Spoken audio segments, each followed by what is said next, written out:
자, 우리가 지난주까지 사사기를 봤는데요. 그 사사시대의 문제를 한마디로 요약한 것이 이것이었죠. 그때 이스라엘에 왕이 없으므로 사람이 각기 자기 소견에 옳은 대로 행하였더라. 그러니까 하나님의 다스림을 받지 않았다는 겁니다. 그래서 하나님의 백성답지 못했고 오히려 하나님이 정한 그 선한 길에서 벗어남으로 인해 여러 가지 혼란과 부작용, 고통, 심판이 있었다는 것이죠. 사사기는 그런 이스라엘 공동체의 모습을 적나라하게 보여주면서 장차 올 왕을 기대하는 것으로 끝을 맺었습니다. 자, 오늘부터 우리가 볼 사무엘서는 이제 그 문제가 어떻게 해결되는지를 보여주는 책이에요. 하나님께서 택한 왕, 하나님의 마음에 맞는 왕을 세우십니다. 그 왕을 통해 이스라엘을 구원하시고 그 왕이 하나님의 뜻대로, 하나님의 지혜로 이스라엘을 다스립니다.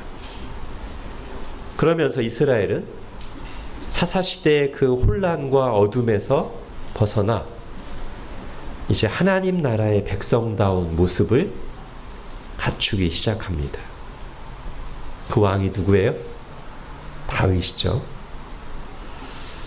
그러니까 사무엘서는 하나님이 세우신 기름 부음 받은 왕 다윗, 그리고 그가 하나님의 뜻대로 다스리는 나라, 이게 중심 내용이에요.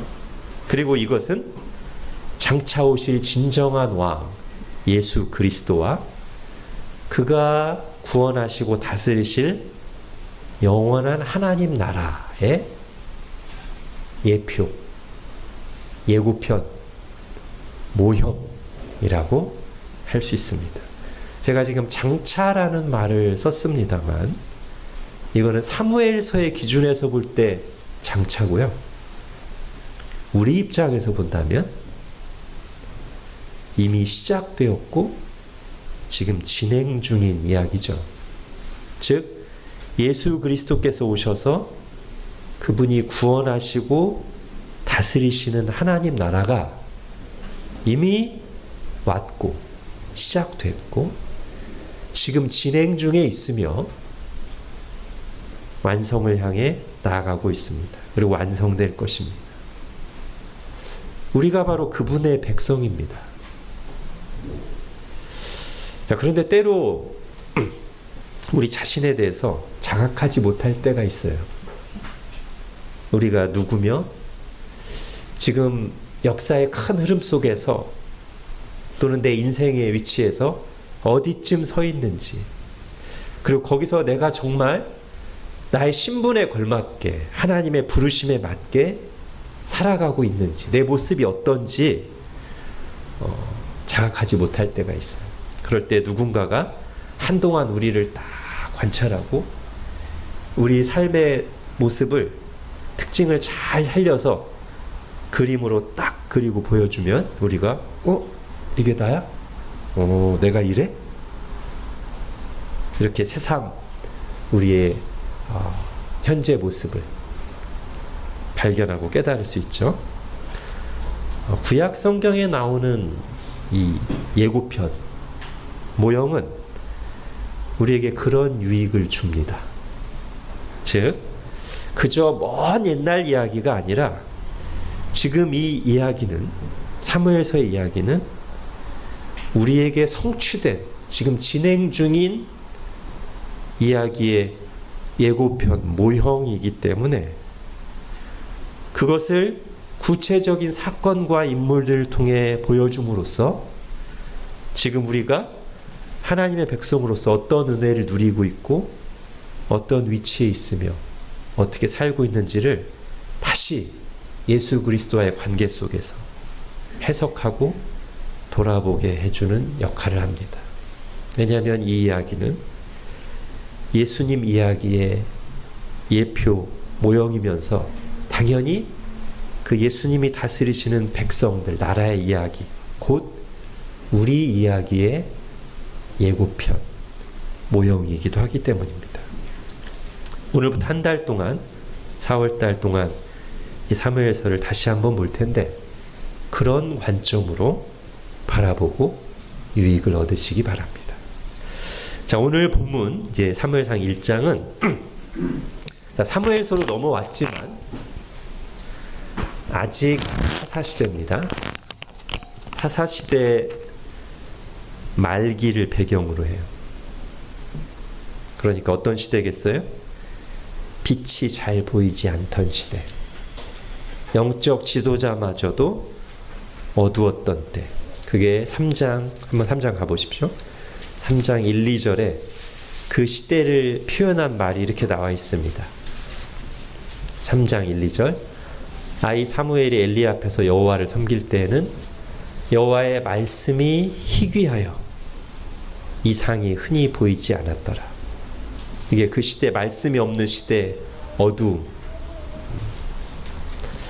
빛이 없는 그런 시대를 표현한 것이라면 2절은 약간 이중적인 의미를 담고 있어서 그 당시 영적 지도자였던 엘리의 눈이 점점 어두워가서 잘 보지 못하는 때, 실제 육체적인 눈도 어두웠고 우리가 쭉 보다 보면 영적으로도 어두웠던 그런 사람입니다. 그런 시대였어요. 이럴 때 어느 시골 마을에 사는 한 가정의 이야기인데 그 중에서도 특히 한 여인에게 초점을 맞추고 있습니다. 남편 엘가나에게는 사랑을 받지만 아이를 낳지 못하는 여인 한나가 그 주인공이죠. 엘가나의 또 다른 아내 분인나에게는 자식이 있어요. 그러니까 그 분인나가 한나를 질투하며 공격합니다. 한나가 자기보다 사랑받으니까 질투하고, 근데 그런 한나에게 아이가 없으니까 공격합니다. 오늘날과는 조금 다르게 당시에는 아이를 낳지 못하는 것이 아주 중요한 문제, 심각한 문제였어요. 하나님과의 관계를 해석하는 이유가 되는 문제였어요. 그 문제를 가지고 한나의 마음을 후벼 팠습니다. 이렇게 아이를 낳지 못하는 현실과 그걸 빌미 삼은 분인나의 공격 속에서 고통하며 눈물을 삼키는 세월이 수년 동안 지속되었어요. 오늘 1장 7절에 보니까 매년 한나가 여호와의 집에 올라갈 때마다, 그렇죠? 최소 수년 동안 이 일이 지속됐습니다. 이제는 남편 엘가나의 변함없는 사랑과 따뜻한 말도 더 이상 위로가 되지 않습니다. 왜? 5절부터 7절에 보면 남편이 위로하면서 2배의 몫을 한나에게 주면 분인나가 4배, 8배 가시돋친 말로 한나를 공격하고요. 무엇보다도 남편과의 관계가, 즉 사람과의 관계가 하나님과의 관계를 대신할 수는 없는 것이기에 그렇습니다. 아마 분인나는 분명히 이렇게 공격했을 겁니다. 자식을 여럿 낳은 분인나 자신은 하나님께 복을 받은 여인이고, 자식을 낳지 못한 한나 너는 하나님께 저주받은, 버림받은 여인, 여자 구실 못하는 여인이라고 비난했겠죠. 이런 서름과 고통이 가득 차서 임계점에 다다른 어느 날 한나는 지금까지와는 다른 기도를 드립니다. 여러분 10절 11절을 같이 읽을게요. 시작. 한나가 마음이 괴로워서 여호와께 기도하고 통곡하며 서원하여 이르되 만군의 여호와여, 만일 주의 여종의 고통을 돌보시고 나를 기억하사 주의 여종을 잊지 아니하시고 주의 여종에게 아들을 주시면 내가 그의 평생에 그를 여호와께 드리고 삭도를 그의 머리에 대지 않겠나이다. 아멘. 10절에 하나님 앞에 통곡하고 마음을 쏟아놓습니다. 근데 여기까지는 아마 이전에도 여러 번 있었을 겁니다. 그죠? 이전에도 하나님 앞에서 울며 기도하는 일은 있었을 거예요. 여러 번. 근데 이번에는 거기서 한 걸음 더 나가서 이전에는 하지 않던 11절의 기도가 나옵니다. 서원 기도죠. 자식의 평생을 하나님께 드리겠다는 거예요. 오늘 본문에 표현은 안 나오지만 나실인 서원이라고 할 수 있습니다. 민수기에 보면 나실인이라는 것이 있어요. 포도주를 먹지 않고 그 서원하는 기간 동안 머리를 이발을 하지 않고 머리를 기르는 것이, 그러면서 하나님 일에 전념하는 것이 나실인입니다. 오늘 본문에 여호와께 드리고 삭도를 그의 머리에 대지 아니하겠다라는 표현 속에서 나실인 서원이라고 이제 짐작하는 거죠. 근데 보통 나실인 서원은 일정 기간을 정해놓고 합니다만, 한나는 자식의 평생을 하나님께 드리겠다고 합니다. 자, 지금 보통 기도가 구하는 거잖아요. 아들을 달라고 구하는데 주소서 기도인데 주된 내용은 드리겠다는 기도입니다. 그죠? 이걸 주시면 저걸 드리겠다도 아니고, 아들을 주시면 그 아들을 하나님께 다시 온전히 드리겠다는 기도예요. 여기서 우리는 지금 한나가 이렇게 간절히 기도하는 이유, 그리고 결국 한나가 구하는 게 뭔지를 다시 생각합니다. 분인나나 다른 여인처럼 이쁜 자식 옆에 두고 궁둥이 두들기며 낙을 누리려고 드린 기도가 아니에요. 단지 그게 부러워서 나도 아들 하나만 옆에 있었으면 좋겠다 해서 구하는 게 아니란 말입니다. 왜요?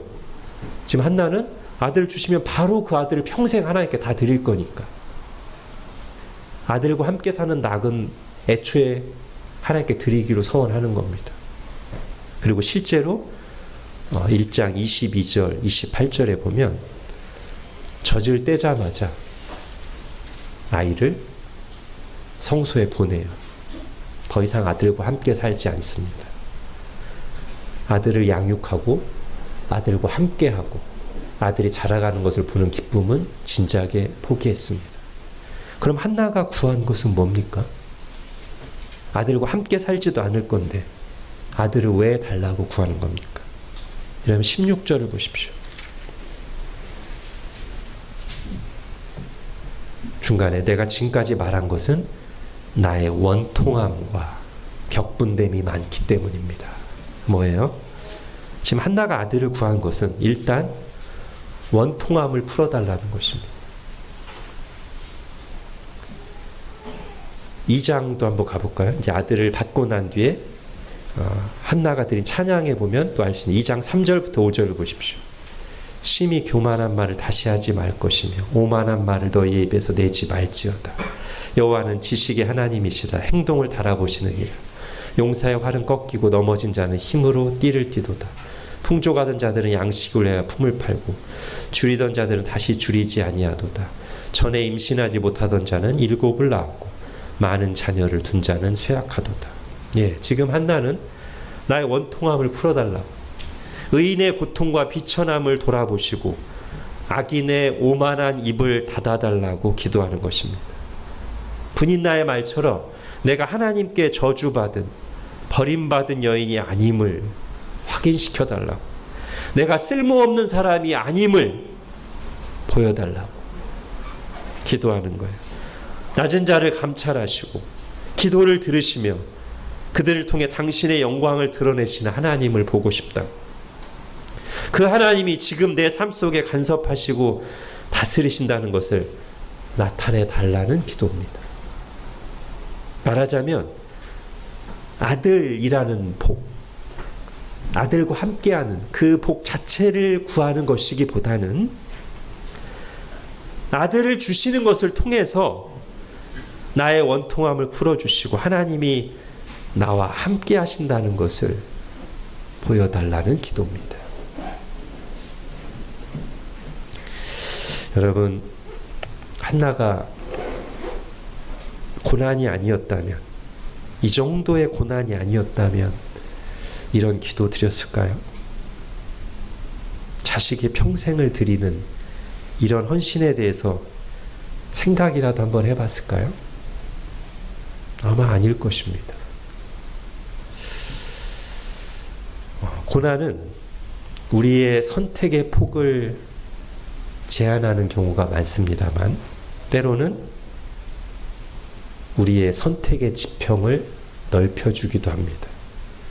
고난 때문에 하지 못하는 일들이 많아지지만 질병 때문에, 경제적 어려움 때문에, 자유가 제한되는 상황 때문에 못하는 일들이 많아지지만, 좁아지지만, 그러나 고난이 없었다면 생각하거나 가보지 않았던 길로 가도록 우리에게 새로운 선택지를 열어줍니다. 예배와 기도회에 나오기도 하고 안 나오던 사람이 성경을 진지하게 펼쳐 읽기도 하고 이전에는 관심이 없던 사람이나 일에 대해 마음을 열고 시간을 내어주기도 합니다. 고난이 우리에게 가능성 있는 여러분들을 다치게 만들지만 이전에는 보이지 않았던 또는 보려고 하지 않았던 새로운 문을 보게 만들고 그 문을 열고 들어가게 한다는 것입니다. 여러분, 아굴라 브리스길라 부부가 제국의 수도 로마에서 막 사업을 하고 있었습니다. 큰 기대를 가지고 했겠죠. 근데 어느 날 갑자기 유대인 추방령이 정부에서 내려옵니다. 결국 아굴라 부부는 하던 사업을 접고 로마에 펼쳐놓았던 기반을 접고 급작스럽게 로마를 떠나야 했습니다. 유망한 사업 그리고 기대했던 계획들을 다 접어야 됐어요. 그 문이 닫혔어요. 그리고 어디로 갑니까? 긴 바닷길을 지나 고린도에 가죠. 거기서 누구를 만나요? 사도 바울을 만납니다. 그의 인생의 새로운 문이 열립니다. 그 당시에 초대교회에서 굉장히 유명했던 설교자 아볼로를 전도하게 되고요. 이후에는 사도 바울이 죽을 위기에 처했을 때 자기 목숨을 걸고 사도 바울을 구해주는 생명의 은인이 됩니다. 그리고 로마 교회의 일꾼이 되죠. 어릴 때부터 이너라는 별명을 가지고 있었던 베다니 해밀턴이라는 사람이 한창 서퍼로 잘 나가려고 할 때 연습 중에 상어에게 뜯겨서 팔 하나를 잃어버리죠. 더 이상 서핑 선수가 될 수 없다는 생각에 좌절합니다. 그러다가 만일 서퍼로서 승승장구했다면 가지 않았을 태국 쓰나미 현장에 봉사활동을 하게 됩니다. 거기서 새로운 현실을 보게 되죠. 자신의 도움이 필요한 사람들을 만납니다. 그리고서 이제 삶의 전환이 일어나는데 저는 베다니 해밀턴 얘기 중에서도 이 부분이 가장 인상 깊습니다. 서핑을 너무나 좋아하는데 서핑이 최고의 목적이 되었을 때는 팔 하나를 잃고 나서 더 이상 서핑을 할 수가 없었습니다. 그러나 이 고난을 통해 관점이 바뀌어서 서핑이 최고의 목적이 되지 않게 되자 다시 서핑을 할 수 있게 됩니다. 이제 다른 목적을 위해서 서핑이 도구가 되죠. 이전엔 서핑이 목적이었습니다. 최고 가치였습니다. 그때는 팔을 하나 잃으니까 서핑을 포기하게 돼요. 근데 이제는 다른 더 큰 목적을 위해서 서핑이 도구가 되자 다시 서핑을 자유롭게 즐겁게 할 수 있게 되고 나중에는 서핑으로서도 최고의 선수가 됩니다. 고난은 우리 힘으로 내려놓지 못하던 것을 내려놓게 하신 하나님의 도구요. 우리 스스로는 생각하거나 가려고 하지 않았던 길로 결단하고 나아가게 하시는 하나님의 방법입니다. 하나님께서 우리 인생에 일으키시는 고난이라는 파도는 절대 안전하다 여기며 의지하던 배를 좌초시켜 우리를 겸손하게 만들고 하나님을 바라보게 하며 저항할 수 없는 힘으로 우리를 끌고 가서 낯선 항구에 다다르게 합니다. 내 계획에는 없었으나 하나님의 계획 속에 준비된 사명의 땅으로. 어떤 면에서 이날 한나가 드렸던 이 서원 기도는 하나님이 기다리셨던 기도입니다. 한나가 살던 시대, 사사시대죠. 영적으로 어두운 시대. 하나님의 말씀을 따라 사는 사람들이 너무 드물고 영적 지도자마저도 어두워져 있던 암울한 시대에 하나님께서는 그런 시대를 깨우며 하나님의 말씀을 가감없이 선포할 온전히 헌신된 종을 세우고자 하셨는데 한나가 드린 서원 기도가 아들의 평생을 하나님께 드리겠다는 그 기도가 바로 그 하나님의 계획과 연결되었습니다. 즉 한나는 자신의 고통스러운 문제를 해결받고자 서원 기도를 드린 것이지만 하나님은 그녀의 기도에 응답하시면서 이스라엘의 문제를 해결할 영적 지도자 사무엘을 주신 것입니다. 한나가 개인의 고난 속에서 드린 서원 기도가 하나님의 위대한 손에 드려졌을 때 한나 개인의 문제 해결을 넘어 하나님의 백성 이스라엘의 문제를 해결하는 응답으로 하나님의 계획을 이루는 응답으로 확장된 것입니다. 한나가 고난 중에서 드린 서원 기도가 하나님의 구원 계획을 이루는 도구가 된 것이죠. 자, 비슷한 시기에 같은 목적을 위해서 또 택함받은 여인이 있습니다. 룻입니다. 우리가 건너뛴 룻기의 그 룻. 모압 여인이죠. 이스라엘의 한 가정이 이스라엘의 기근을 피해서 모압 땅으로 들어왔고 그 가정에 어떤 남자와 룻이 결혼했습니다. 근데 그 가정이 이 모압 땅에 들어온 이후에 큰 풍파를 만나죠. 그 집안의 남자들이 다 죽습니다. 룻의 남편도 죽었습니다. 결국 이스라엘 땅에서 모압 땅으로 건너온 그 가정에 홀로 남은 여인 나오미가 완전히 좌절한 가운데 다시 이스라엘로 돌아가려 합니다. 돌아가면서 룻에게는 너는 그냥 모압 여인이니까 어차피 모압에서 살아라 라고 말하는데 이때 과부된 며느리 룻이 한사코 따라 나서면서 이렇게 고백합니다. 제가 룻기 1장 16절을 읽겠습니다. 룻이 이르되 내게 어머니를 떠나며 어머니를 따르지 말고 돌아가라. 강권하지 마옵소서. 어머니께서 가시는 곳에 나도 가며 어머니께서 머무시는 곳에서 나도 머물겠나이다.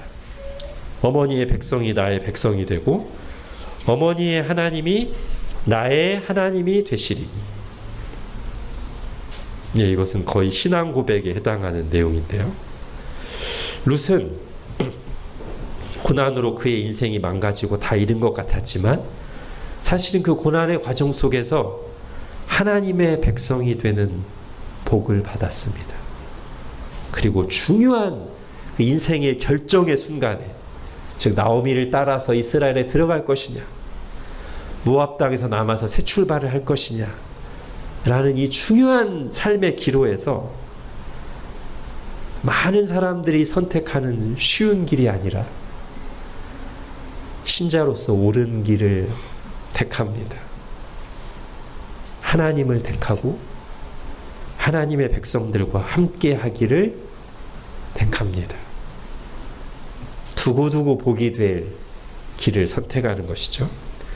분명히 이방 과부로서 텃세가 심한 이스라엘에 들어와 과부로 사는 것이 아주 힘들고 낯설 터인데도 룻은 시어머니 나오미를 따라서 이스라엘 땅에 들어옵니다.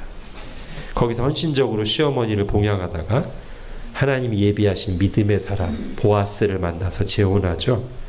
그리고 보아스와 룻 사이에 바로 사사기가 고대하던 왕 다윗이 후손으로 태어납니다. 자, 이 두 여인의 이야기는, 한나와 룻의 이야기는 공통점이 몇 가지 있어요. 일단 시기가 비슷합니다. 이들의 족보를 딱 타고 올라가 보면 아마 거의 같은 동시대 사람일 걸로 예상됩니다.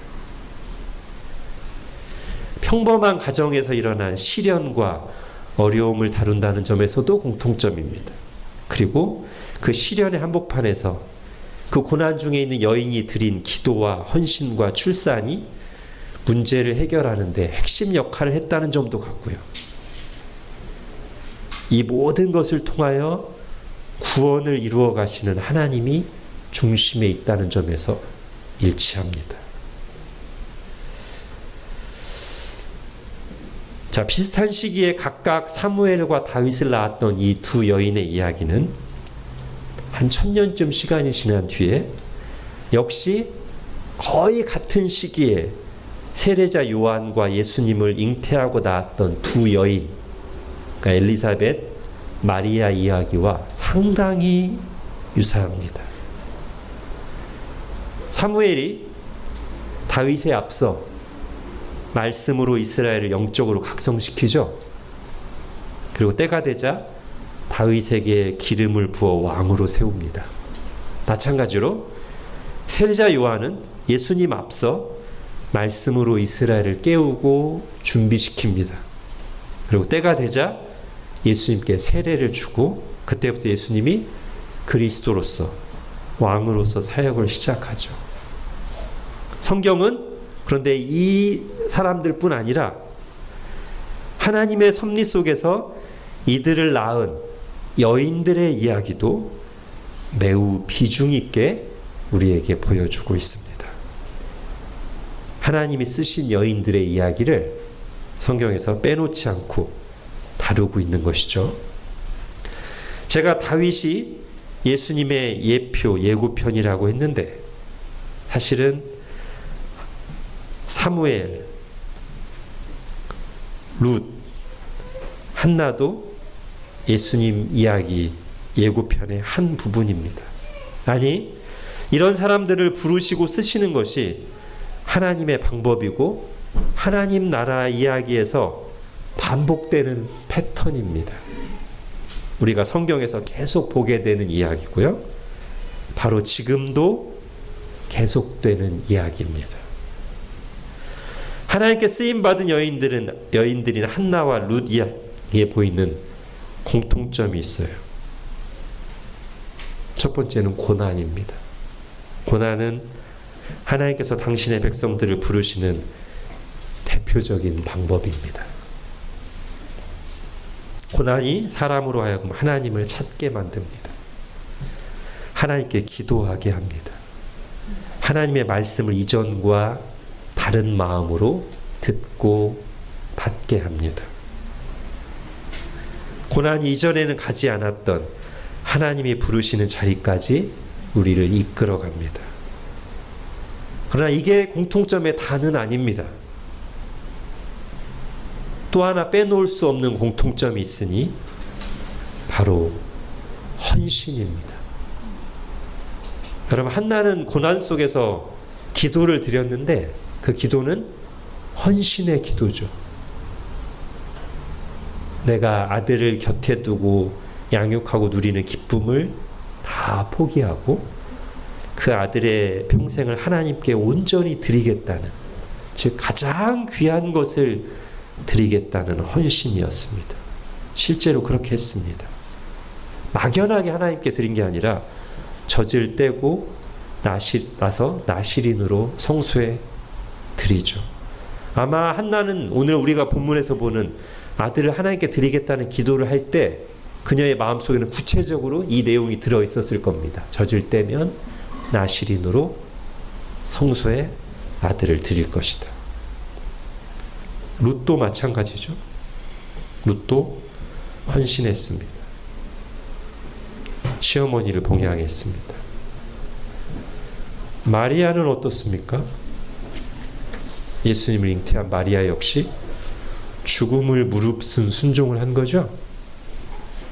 사람들의 오해와 비난을 감수하며 누구도 경험해 보지 못한 길을 가는 헌신을 했습니다. 하나님께 쓰임받은 이들의 공통점은 은혜로 택함을 받았는데 그 은혜의 부르심에 헌신으로 응답했다는 점에서도 일치합니다. 그리고 마지막 세 번째 공통점은 이렇게 그들이 드린 기도와 헌신이 하나님의 계획, 하나님의 구원 계획, 하나님 나라 계획을 이루는 도구로 사용된다는 것입니다. 그들이 드린 기도와 헌신은 그들이 원래 생각했던 것보다 훨씬 큰 하나님의 구원 계획에 연결되어 쓰임받는 것이죠. 이것이 오늘날에도 하나님께서 일하시는 방법입니다. 하나님은 홀로 모든 일을 행하실 수 있는 분이시고 사실 그게 더 편하시지만 우리가 성경에서 분명히 발견하는 것은 하나님께서는 당신의 나라를 이루어 가실 때 사람이 드린 기도와 헌신을 통해 일하기를 기뻐하시고 실제로 그렇게 일하신다는 것입니다.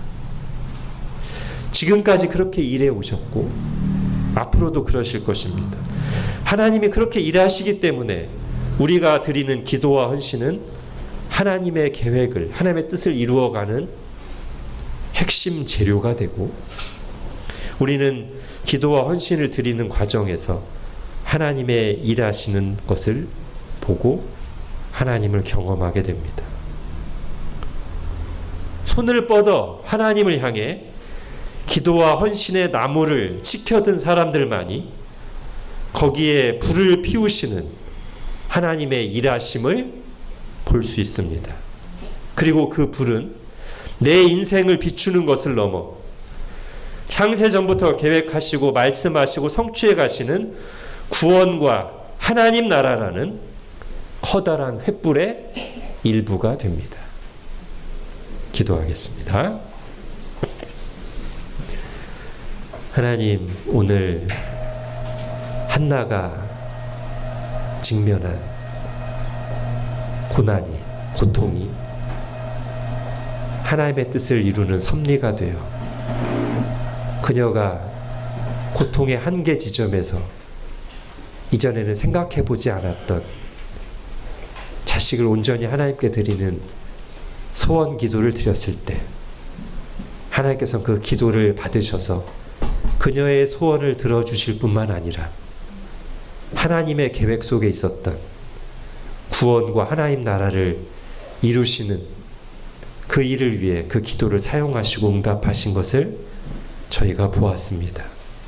그리고 이것이 그저 오래전에 있었던 한 번의 이야기가 아니라 이렇게 고난 속에서 우리를 만나주시고 우리의 다른 문을 닫으시지만 하나님의 계획 속에 새로운 문을 여시고 거기서 우리가 드리는 기도와 헌신을 하나님의 뜻을 이루는 핵심 재료로 사용하셔서 일하신다는 것을 말씀을 통해 다시 한번 발견합니다.